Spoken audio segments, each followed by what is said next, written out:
So, we're back to back pain here. What's up, folks? This is Marcus Washington with Washington Wellness. I've written down a body issue here in Addison, and literally emails, texts, DMs, I still get them, and I'll keep on fighting. We're going to go over back pain again.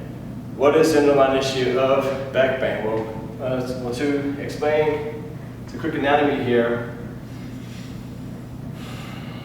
you have these muscles called the psoas, the iliopsoas, which connect to what's called your L1 in your upper spine, which is actually right underneath the rib cage. That's where the L1 starts. And then this soft tissue here runs up and down. It runs up and down because I live by a rule that's called fault fiber. So you look at this fiber, then it runs down, and it connects down to the hip flexor here, and actually ends kind of inside of your groin. So if you're sitting down a lot, you're doing what's called an anterior pelvic shift. The hip flexors become short and weakened, and they eventually end up back here, which is why you're experiencing those back pain symptoms, because your L4 and your L5 are compressed. Now what some people would do is stretch it out. Well, you don't necessarily stretch the lower back because these muscles are already compressed. If I stretch, that may work for a little bit, but I need to actually activate the muscle that's causing that issue, stretch the hip flexors the right way without going into what's called hyperextension of the spine.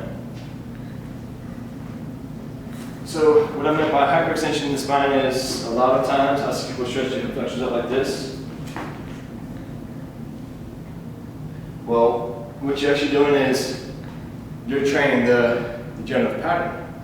So what you want to do instead is still stretching the actual hip flexor, but we're getting activation.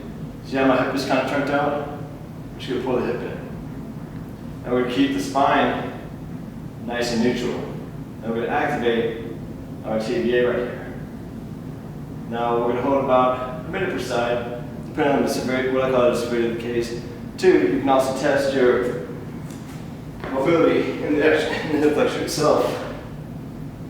So lay down on the mat. If you don't have a mat like this, the Air pads, you can do the same thing with the pillow.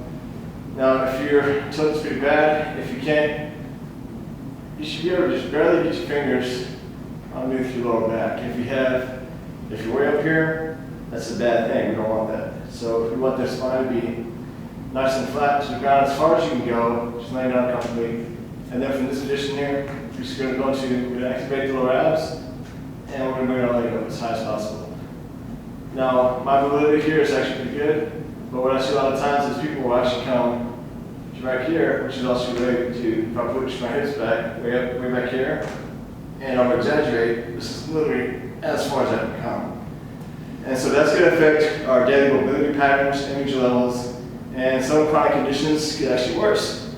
So stretching the hip flexor and activating it is how you solve that. Two, when the hip flexor muscles are to what we call anterior rotated back and an anterior pelvic shift or anterior pelvic tilt, if your hips are back like this, we just strengthen your lower abdomen.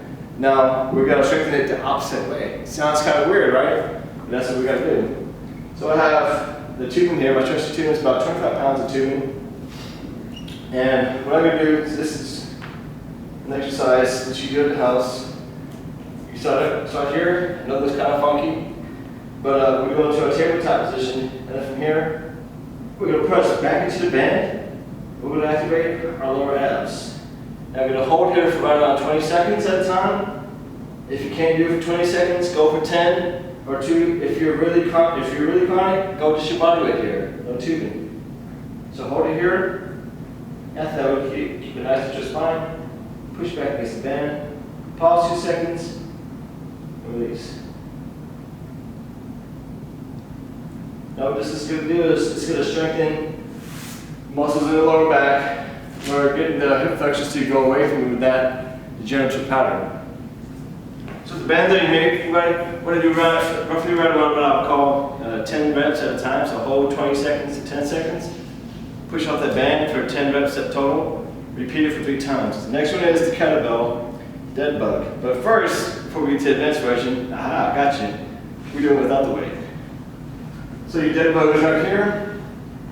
All you're going to do is bring your hands up, crunch up to this position. Pause for 2 seconds. Now notice how we got to compress the lower back into the ground. Bring your hands up, switch.